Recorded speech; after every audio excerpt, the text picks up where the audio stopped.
ఎదురైనా పొంగిపోయినా భయము లేదు, జయము మనకే.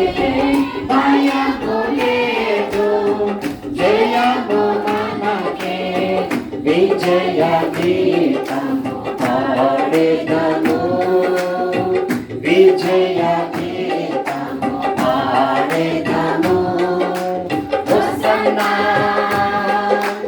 జయమే, హోసన్నా జయమే, హోసన్నా జయం మనకే. హోసన్నా జయం మనకే. శరీర రోగమైనా అయినా యేసు గాయము స్వస్థపరచును, యేసు గాయము స్వస్థపరచును. రక్తమే రక్షణనిచ్చు, రక్తమే రక్షణనిచ్చు.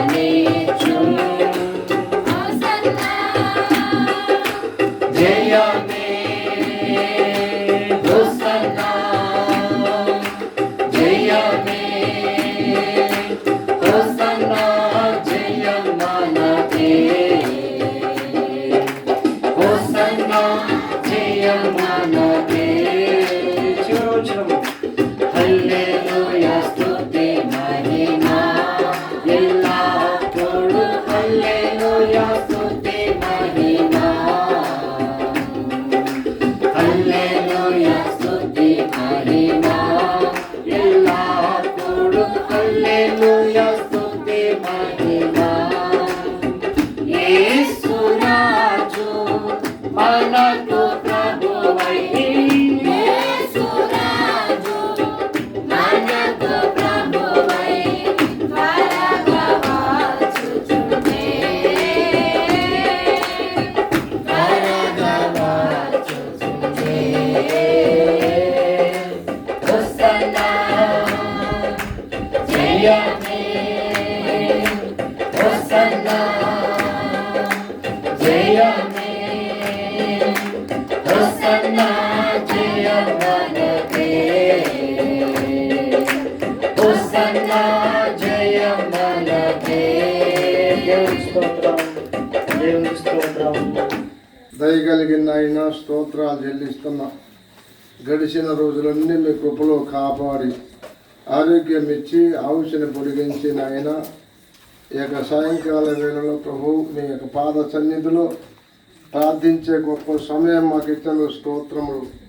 ఈరోజు ప్రభు శ్రీకాంత్ పాస్టర్ గారి కుమారుడు అయా మా తండ్రి జ్ఞాపకం ఆయన పుట్టినరోజు సందర్భంగా ఈ రీతిగా ప్రభు మేమందరం కూడుకొని మీ సన్నిధానంలో పాటలు పాడుకుంటూ ప్రార్థన చేసే కృపస్తునికే స్తోత్రములు. అయ్యా మీ సేవకు నిలబడి వాక్యాన్ని చెబుతుండగా మీ సన్నిధితో నుంచి బలపరచండి. మా అందరికి అర్థమయ్యే రీతిలో మీరే మాట్లాడి, మీరు మాట్లాడుతున్న ప్రతి మాట కూడా ప్రభావం వ్యర్థం కాకుండా ఫలించే గొప్ప అందరిలో అనుగ్రహించమని యేసు క్రీస్తు నామములో ప్రార్థన చేస్తున్నాము తండ్రి, ఆమేన్. మొదటి సమూయేలు గ్రంథం 2వ అధ్యాయము 26వ వచనం. బాలుడకు సమూయేలు ఇంకను ఎదుగుచు యెహోవా దయయందును మనుష్యుల దయయందును వర్ధిల్లుచుండెను. బాలుడకు జఫన్య ఇంకను ఎదుగుచు యెహోవా దయయందును మనుష్యుల దయయందును వర్ధిల్లుచు ఉండెను. జఫన్య చాలా శ్రేష్టమైన పేరు. జఫన్య అనే పదానికి అర్థము యెహోవా దాచినవాడు అని అర్థం. చూసారా, జపన్య అనే పదానికి యెహోవా దాచినవాడు. సౌలు దావీదు మీద విషపు చూపు నిలిపి ఇక సౌలు పనిగట్టుకొని ఉన్నాడు. మొదటి సమూయేలు గ్రంథం 23వ అధ్యాయము 14వ వచనములో అయితే దావీదు అరణ్యములోని కొండ స్థలముల యందును జీపు అను అరణ్యమున ఒక పర్వతమందును నివాసము చేయుచుండెను. సౌలు అనుదినము అతని వెదకినను దేవుడు సౌలు చేతికి అతన్ని అప్పగించలేదు. దేవుడు సౌలు చేతికి అప్పగించలేదు. సరే, సౌలు గాడిదలను వెతుకువాడు. దేవుడు తీసుకొచ్చి ఇశ్రాయేలీలకు మొదటి రాజుగా చేశాడు. ప్రజలకి ఏమైనా కార్యాలు చేయాలన్నా ఏం పని పెట్టుకున్నాడు? అనుదినము. ఎందుకంటే దావీదు భూమి మీద ఉండకూడదు, వాడు మరణమునకు అర్హుడు. 20వ అధ్యాయము 31వ వచనములో, మొదటి సమూయేలు గ్రంథం 20వ అధ్యాయములో యెషయా కుమారుడు భూమి మీద బ్రతుకునంత కాలము నీకైనను నీ రాజ్యముకైనను స్థిరత కలగదు. కాబట్టి నీవు వర్తమానము పంపి అతనిని నా దగ్గరకు రప్పించుము. నిజముగా అతడు మరణమునకు అర్హుడు. కానీ కాసు తిరకాసు అయింది. కాసు ఏమైంది? 24వ అధ్యాయములో సౌలునే దేవుడు దావీదు చేతికి అప్పగించాడండి.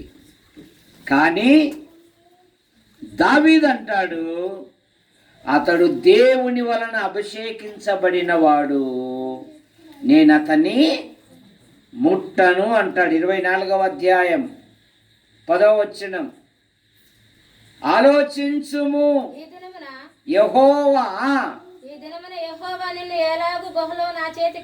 అప్పగించెను, చూచితివే, నాతో నేను నీ యందు. దావీదు కనికరం కలిగిన వాడండి. అందుకనే దావీదు దేవుని హృదయానుసారుడు, దేవుని ఇష్టానుసారుడు.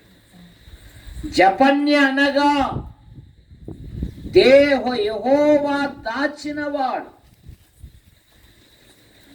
మన ప్రభు అయిన యేసుక్రీస్తు వారు అన్నారు యోహాను సువార్త 10:28లో, వాటిని నాకు ఇచ్చిన తండ్రి అందరికంటే గొప్పవాడు, నా తండ్రి చేతిలో నుండి ఎవడు వాటిని అపహరింపడు.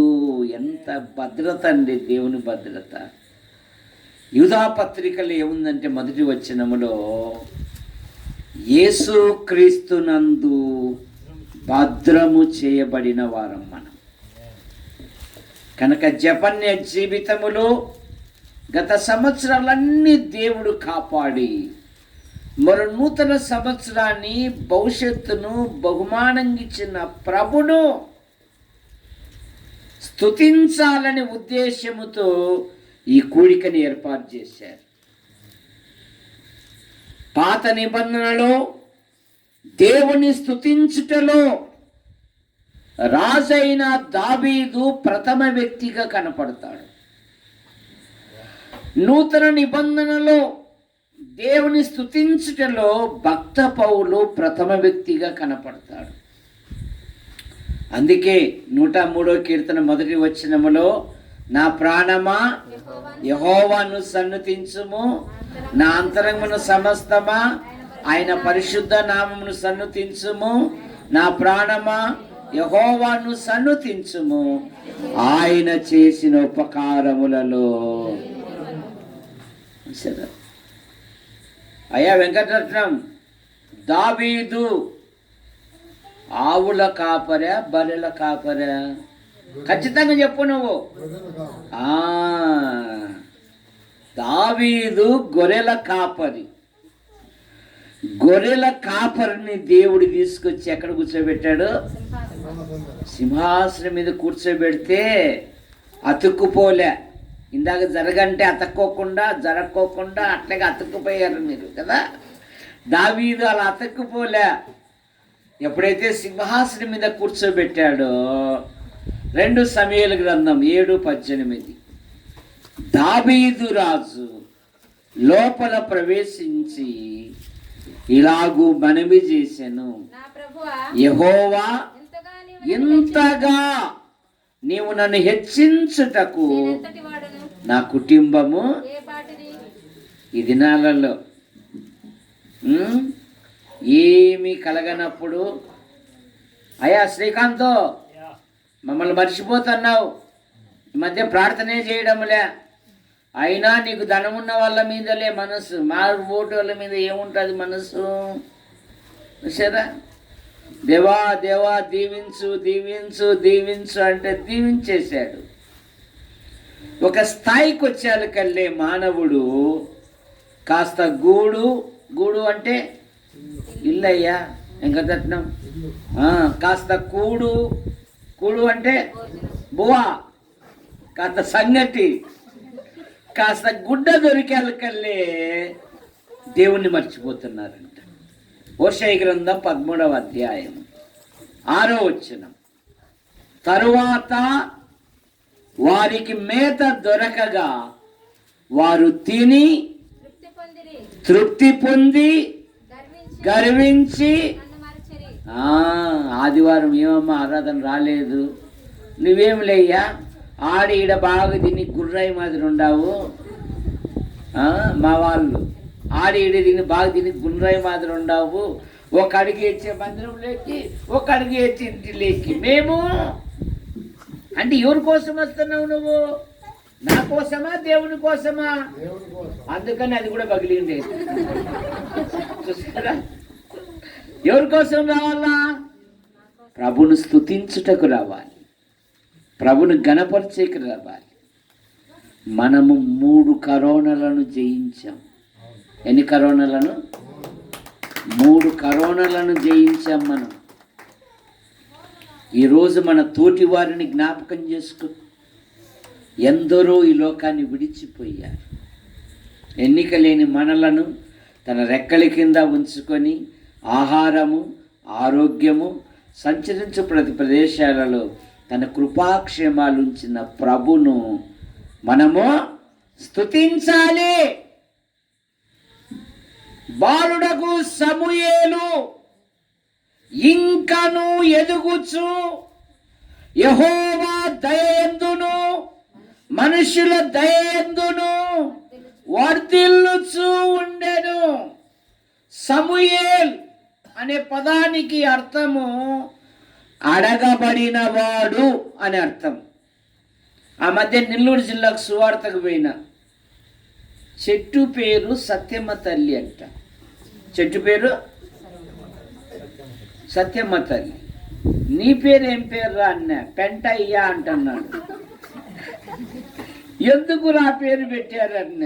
అయ్యగారు మా ఇంట్లో వాళ్ళు పుట్టినట్లుగా పుట్టుకొని చచ్చిపోతున్నారు అయ్యగారు, అందుకని నేనేడు చచ్చిపోతానని నన్ను పెట్టపోగుల్లో పడేసినారు అయ్యగారు. ఆ రాత్రి అంతా సువాసన పీల్చుకొని బతికాను గనుకనే నా పేరు పెంటయ్యా. సరే, చెట్టు పేరేమో సత్యమ్మ తల్లి, మనిషి పేరేమో పెంటయ్య. అలా కాదు, సమూయేలు అనగా అడగబడినవాడు. హన్నా జీవితములో ఎన్నో అవమానాలు ఎదుర్కొంది, ఎన్నో నిందలు భరించింది. సూటిపోటు మాటల చేత ఆమె వేయిరేగు పెనిన్న ప్రతి దినము పొడిసి పొడిసి మాట్లాడుతూ ఉంటే హన్నా దుఃఖాక్రాంతురాలై దేవుని సన్నిధికి వచ్చి ఒక నిబంధన చేసుకుంటా ఉంది.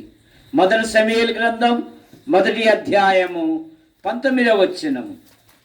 తరువాత వారు మొదటి సమూయేలు గ్రంథం 1వ అధ్యాయము 16వ వచనం. నీ సేవకురాలనైన నన్ను ఆ పనికి మాలిన దానిగా ఎంచవద్దు. ఆ అత్యంతమైన కోప కారణమును బట్టి ఆ బహుగా నిట్టూర్పులు విడుచుచు నాలో నేను చెప్పుకొనుచుంటున్నాను. బహు దుఃఖాక్రాంతురాలుగా దేవుని సన్నిధికి వచ్చింది.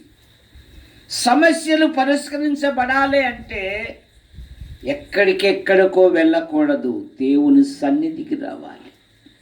ఎక్కడికి రావాలి? దేవుని సంఘానికి రావాలి, ప్రార్థన చేయాలి. ఏం చేయాలి? లోక సామెత, సంసారము గుట్టు, వ్యాధి రట్టు. డాక్టర్ దగ్గర పోయినప్పుడు మనకి ఏం జబ్బున్నా చెప్పాల కదా, దానికి తగిన మందులు ఇస్తాడు. మనం పోయినాక చెప్పనే చెప్పం. అక్కగారు మళ్ళీ ఇంటికి వచ్చి అమ్మ అయ్యా కాదమ్మ, ఇందాక నేను జగ్గైపేటకు తీసుకుపోయినా కదా, డాక్టర్ చెప్పచ్చు అంటే చెప్పలేదంటే 500 ఫీజు కట్టినాను తల్లి. కానీ కుటుంబ విషయాలు దేవునికే చెప్పాలి. వింటాడు కదా, అర్థం చేసుకుంటారు కదా అని పక్కోళ్ళకి చెప్పావనుకో, తెల్లారకల్లా బలిసిపాడుకంతా అందించేస్తాడు. అనుకోకుండా మీరు మా ఇంటికి వచ్చారనుకో, అయినా జయరాజు గారి శిష్యుడంట, వాళ్ళ ఇంటికి పోయాను, మన ఊరికి వచ్చినప్పుడు టక్కు బుక్ వచ్చి వేసుకొని వచ్చినాడు, ఇంట్లోకి పోతే ఉల్లిపాయలు గుళ్ళేవే, అప్పుడు ఆ ఇంటికి అవమానమా నిందలా. కనుక నీ సమస్య లేదో దేవునికి చెప్పాలి. బైబిల్ అదే చెప్తుంది కదా. ఫిలిప్పీ పత్రిక 4:6 దేనిని గూర్చి చింతపడకుడి గాని ప్రతి విషయమునందు ప్రార్థన విజ్ఞాపనముల చేత కృతజ్ఞత పూర్వకముగా మీ విన్నపములు దేవునికి 19వ వచనం కాగా దేవుడు తన ఐశ్వర్యము చొప్పున క్రీస్తు యేసు మహిమలో మీ ప్రతి అవసరము, ఎఫెసు పత్రిక 3 మీరు అడుగు వాటి కంటే ఊహించు వాటి కంటే అత్యధికముగా అన్న దేవునితో ఒక నిబంధన వేసుకుంది. దేవా నాకు ఒక మగ బిడ్డను దయచి, అది నా స్వార్థం కోసం కాదయ్యా, సమాజములో నన్ను సూటిపోటు మాటలతో బాధిస్తున్నారు, నీ ఉవయ్య సంతానం నీ సేవకు ప్రతిష్ఠిస్తా. మన దేవునికి అనేకమైన పేర్లు, ఒక పేరు ఏంటంటే ప్రార్థన ఆలకించువాడు. ప్రార్థన ఆలకించువాడా సర్వ శరీరులు నీ వద్దకు వచ్చింది. ఏలి అన్నాడు, అమ్మా ఎల్లమ్మా, నువ్వు అడిగిన దానిని దేవుడు నీకు దయచేస్తాడని పంపించేసి ఆశ్చర్యకరంగా సమూయేలును దేవుడు ఇచ్చాడు. ఇప్పుడు సమూయేలు పాలు మానిపిన తరువాత దేవుని సన్నిధికి వచ్చిన మొట్టమొదటి పని ఏంది చెప్పండి? ఏం చేశాడు? మొట్టమొదటి పని ఏం చేశాడు? చదువుతున్నారా బైబిల్లో? అప్పుడప్పుడు చదువుతున్నారా? ఈ మొబైల్ ఫోన్లు వచ్చినాక బైబిల్ చదివితే మానేసినారు. భార్య భర్తలకు కూడా మాటలు లేవు. ఏం లేవు? పిల్లలకు తల్లిదండ్రులకు కూడా మాటలు లేవు. సరే, అందరిని మౌనంలో పడేసింది. అలాగైతే కుటుంబాలు నీరసిల్లిపోతాయి. ఉదయకాల ప్రార్థన ఉండాలి, రాత్రికాల ప్రార్థన ఉండాలి. వాడు పాలు మానిపిన వెంటనే దేవుని సన్నిధికి వచ్చి వాడు చేసిన మొట్టమొదటి పని ఏంటంటే, వాడు అక్కడనే యెహోవాకు మొక్కెను. మరి మన పిల్లలకి నేర్పిస్తున్నామా? మనం ప్రభువులలో పాలు పొందుతున్నాం, విశ్వాసులకు కొనసాగుతున్నాం, కానీ మన పిల్లలు దేవుని సంఘానికి వస్తున్నారా? మన పిల్లలకు ఏమైనా దేవుని వాక్యం చెప్తూ ఉన్నామా? తిమోతి ఇంటిలో విశ్వాసము అనే పదము ఎన్ని తరాలుగా ఉంది? 30 తరాలా, 40 తరాలా? చెప్పు వెంకటరత్నం. దాన్ని వీటి అడిగితే నేను ముందు కూర్చొని చూడంటున్నాను మా వాడు. నేను అడగనులే. 3 తరాలుగా ఉంది. మొదట అమ్మమ్మ రక్షించబడింది, తర్వాత అమ్మ రక్షించబడింది, తర్వాత అమ్మ గర్భంలో నడిచిన తిమోతి కూడా రక్షించబడ్డాడు. యవ్వనములో 2 సంఘాల సహోదరులతో మంచి పేరు పొందినవాడు అంట తిమోతి. మంచి పేరు. మరి మన పిల్లలు ఎక్కడ? మనం ఆదివారం వస్తున్నాం, మంచిది. మరి మన పిల్లలు ఎక్కడ? మన పిల్లల కొరకు మనం ప్రార్థన చేస్తున్నామా? మన పిల్లలతో ఎప్పుడైనా హెచ్చరిస్తున్నామా? రే, యేసు ప్రభుని నమ్ముకో. న్యాయాధిపతుల గ్రంథం 2వ అధ్యాయము 10వ వచనం. ఆ తరము వారందరూ తమ పితరుల యొద్దకు చేర్చబడిరి. యెహోవాను ఎరుగని తరము ఒకటి పుట్టగా. ఎక్కడ పుట్టింది ఇది? లోకంలో కాదు. ఎక్కడ పుట్టింది అది? బయట కాదు. దేవుని చేత నడిపింపబడుచు, దేవుని చేత పోషించబడుతూ, దేవుని సంరక్షణలో ఉన్న ఇశ్రాయేలుల యొక్క సంతానము దేవుని ఎరగని వారు. 15వ వచనంలో ఏముందంటే, వారు మిక్కిలి ఇబ్బందులకు గురైపోయారంట. నీ పిల్లలు దేవుని యందు విశ్వాసం ఉంచకపోతే నానా బాధలకు గురి అవుతారు. జాగ్రత్త. పిల్లలు దేవుడిచ్చు బహుమానం. యాకోబు, ఏశావు సమాధానపడిన తర్వాత ఇప్పుడు ఏశావు అంటున్నాడు, అరే నువ్వు ఇంట్లో నుండి ఒకనివే కదా పరిగెత్తిండేది, మరి వీళ్ళందరూ ఎవర్రా అంటే, అనాయ్ వీరందరూ నీ సేవకునికి దేవుడు దయచేసిన పిల్లలు అన్నాడండి. ఆదికాండం 35వ అధ్యాయము 5వ వచనం.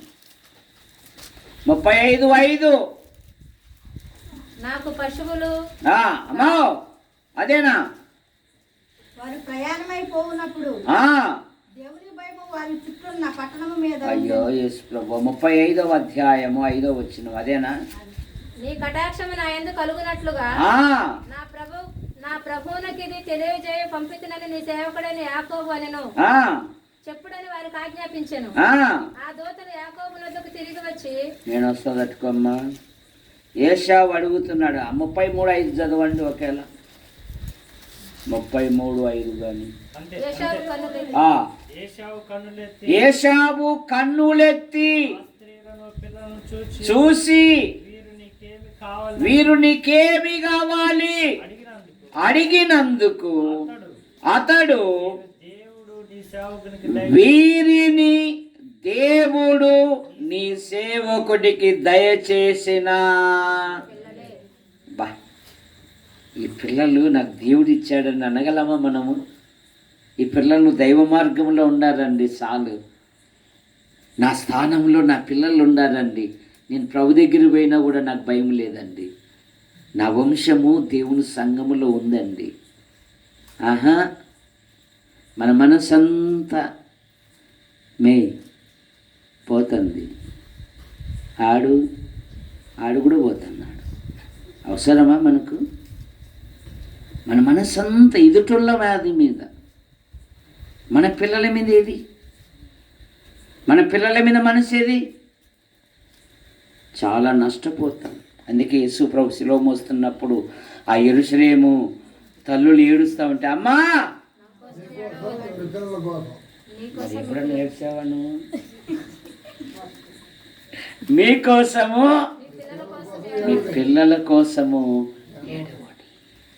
సమూయేలు దేవునికి మొక్కిన సమూయేలు తర్వాత 2వ అధ్యాయం 18వ వచనములో బాలుడైన సమూయేలు నారతో నేయబడిన ఏఫోదు ధరించుకొని యెహోవాకు పరిచర్య చేయుచుండెను. మందిరములో సంఘములో చేసే ప్రతి పని శ్రీకాంతోళ్ళకు కాదు, దేవునికి. చూసారా, ఒకప్పుడు మా ప్రియులు వెంకటరత్నం గారు, బెంజమిన్ గారు, వీళ్ళందరూ మరి అయ్యగారి యొక్క సేవలో అన్ని విధాలుగా ప్రోత్సహించేవారు. అందుకని అయ్యగారి యొక్క సేవను బట్టి దేవుడు వారిని కూడా ఏం చేశాడు? ఫలింపజేశాడు. ఆ దినాలలో మాకు ఈ పూట అన్నం దొరికితే చాలు అన్న దినాలలో నేను ఇక్కడ సేవ చేశాను. దేవదానం అబ్బాయి ఈ పొద్దు అన్నం దొరికిందయ్యా చాలు, రేపేమోలే అనుకునేవాళ్ళు. చూసారా, కానీ ఆ సేవలో వీళ్ళందరూ ప్రోత్సహించారు. పగలంతా సేవ చేయాల. ఆ జ్యోత్స్నానైతే మోసి మోసి నా చేతులు నొప్పులు వచ్చేసి దించితే ఏడుస్తుంది. జ్యోత్స్న ఏడిచి అబ్బాయి ఎత్తుకో అమ్మాయిని అంటాడు.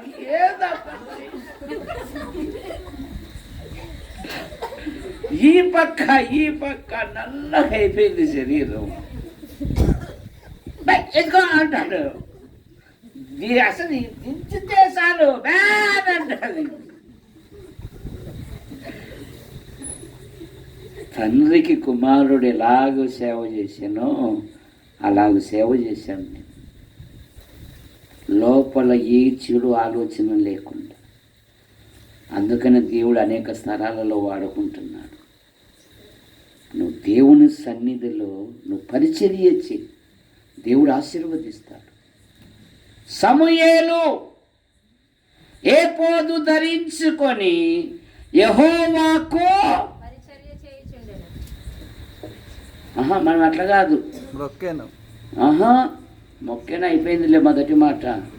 అబ్బా చీర 20 రూపాయలు ఇస్త్రీ వేసుకున్నా, ఇప్పుడు పోతే కసు ఊడ్చమంటారు, అదే మందిని ఊడవమంటారు, పట్టలేయమంటారు, చాపలే. అందుకని అక్క నేను టంచనగా వస్తేస్తాను అక్క, ఎందుకంటే నా చీర 7 నలుగుడు పడతాయిదో అని.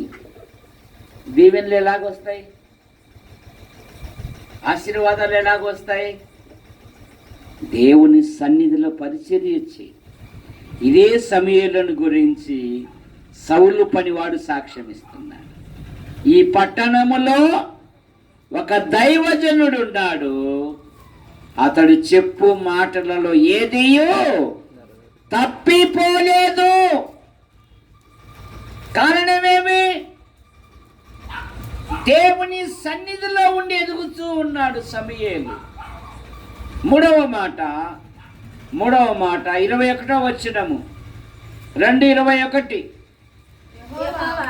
యెహోవా 2:21 2 కుమార్తెలను కనెను. అయితే బాలుడగు సమూయేలు యెహోవా సన్నిధిలో ఉండి ఎదుగుచూ ఉండెను. జపన్య దేవుని సన్నిధిలో ఉండి ఎదుగుచూ ఉండెను. కనుక దేవుని సన్నిధిలో ఉంటే చాలు, దేవుడు ఉన్నతమైన స్థానంలో ఉంచుతాడు. యోనాను గురించి ఏం చదువుతాము? అతడు యెహోవా సన్నిధిలో నిలువక యొప్పేకి పారిపోయాడు. ఏమయ్యాడు? అపహాస్య పాలయ్యాడు. ఏమయ్యాడు? అపహాస్య పాలయ్యాడు. ఓయ్ నిద్రపోతా, నీకేమొచ్చింది? లేచి నీ దేవునికి సమూయేలు యెహోవా సన్నిధిలో ఉండి ఎదుగుచూ ఉండెను. 26వ వచనం 2:26. బాలుడగు సమూయేలు ఇంకను ఎదుగుచు యెహోవా దయయందును మనుషుల దయను మనుషుల దయయందును ఇంకను ఎదుగుచు. జపన్య ఇంకను ఎదుగుచు. యోబు అత్యంత ధనవంతుడు, దేవుని యందు భయభక్తులు కలిగిన వాడు, చెడుతను విసర్జించిన వాడు, నీతిమంతుడు, న్యాయవంతుడు, యథార్థవంతుడు, తూర్పు దిక్కు జనులలో అతడే గొప్పవాడై ఉన్నాడు. కానీ మనస్సు ఎవరి మీద? తన సంతానము మీద. తన పిల్లలు పాపము చేసి దేవుని కోపమునకు, దేవుని శాపమునకు ఎక్కడ గురి అవుతారో అని యోబు గ్రంథం 1వ అధ్యాయం 5వ వచనం. వారి వారి విందు దినములు పూర్తి కాగా యోబు ఆ తన కుమారులు పాపము చేసి తమ హృదయములలో దేవుని దూషింతురేమో అని అనుకొని వారిని పిలవనంపించి పవిత్రపరచి లేచి యోబు నిత్యము అలాగూ అప్పటికప్పటికి కాదు, అరుణోదయమే లేస్తున్నాడు. ఎవరు? సంపన్నుడు. మనం పాలోడు వచ్చి లేపేంత వరకు కూడా లేక, ఒకవేళ లేచిన వంతులు పిల్లప్పుడు నాకు కొడుకు కూతురు, పాపా నువ్వు పో అంటండి. ఆ కొడుకు పోరా, నేను నిన్న బయట తెచ్చినా నువ్వు పోరా అంటే ఇంటి ముందర పాలు తెచ్చుకోవడానికండి. వాడేమో బెల్లు కొడతానే ఉంటాడు, సా లే లే లే అని. కానీ యోబు అరుణోదయమే లేచి తన పిల్లలను పరిశుద్ధపరుస్తూ ఉన్నాడు. నీకు ఆస్తిపాస్తులు లేకపోవచ్చు, సరైన వసతులు లేకపోవచ్చు. తల్లిదండ్రులంట తమ పిల్లలను 1 హీరోలుగా చేయగలరు, 2 నీరోగా చేయగలరు, 3 జీరోగా చేయగలరు. అమ్మా అసలే రంగు తక్కువ అమ్మా, వచ్చిన వాడు ఇష్టపడతాడో ఇష్టపడడు. 11 అయినా బయటికి రావాకే, నిద్రపో. 11 అయినా ఎందుకు? మనమే సోమర్లుగా చేస్తున్నాం మన పిల్లలను. మన పిల్లలను ఉదయాన్నే లేచి తరమాది పనికి పంపించాలి. మోసే తల్లిదండ్రులు తమ పిల్లలను హీరోలుగా చేశారు. ఎందుకు? మోసే లక్షలాది మంది నడిపించుటకు నాయకుడుగా ఉన్నాడు. అహరోను అతి పరిశుద్ధ స్థలంలో ప్రవేశించుటకు యాజకుడుగా ఉన్నాడు. మిరియాము ప్రవక్తిగా ఉంది. కానీ వారు ఐగుప్తులు ఎలాగున్నారు? ఇశ్రాయేలీలు బానిసత్వములో ఉన్నారు. 1వ అధ్యాయంలో ఏం చదువుతాము? వారిని శ్రమ పెట్టిన కొలది వారి ప్రాణములను విసికింపజేసి వారితో కఠినమైన అట్టి తరుణములోనే మోసే తల్లిదండ్రులు తమ పిల్లలను హీరోలుగా చేశారు. నీ పిల్లలను హీరోలుగా చేయడానికి వసతులు అక్కర్లేదు. నీకున్న వసతిలోనే అరుణోదయమే నీ చేతులు ఆయన తట్టు ఎత్తు. దేవా, నా పిల్లలు బాల్యము నుండి రక్షించబడినట్లుగా నీ కృపను దయచి. దేవా, నా పిల్లలు దుష్ట సహవాసం మంచి నడవడి చెరుపును గనక నా పిల్లలు భ్రష్టు కాకోకుండా కాపాడు. ఎంతమంది ప్రార్థన చేస్తున్నారు? మా పిల్లోడైనా మా పాపైనా మీకు కనపడి ఉండేది, వాళ్ళు కనపడలేదా? తిరుగురా అని మనమే కాలేజీకి పంపారు. సెలవులు వచ్చాయి, అమ్మాయిని పట్టుకొని వచ్చాడు. ఏమిరా అంటే ఈ ప్రాంతం అంతా చూస్తుందంట మా క్లాస్మేట్ అన్నారు. ఇక కాలేజీ అయిపోయింది, 2 టంకు పెట్టలతో ఇంటికి వచ్చారు. ఎందుకురా అంటే, నానా మనసు పడ్డాను, నువ్వు అంగీకరిస్తే లోపలికి వస్తాము, అంగీకరించకపోతే ఎదురుగానే కాపురం పెడతా చూడు అంటున్నాడు. అయ్యా శ్రీకాంత్ ఏమయ్యా రాత్రి పెళ్లి చేసాయ్యా, నా పరువు పోతుంది.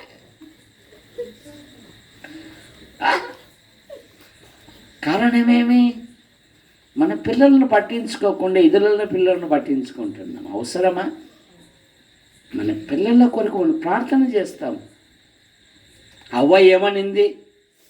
యెహోవా దయ వలన నేనొక కుమారుని సంపాదించుకున్నా.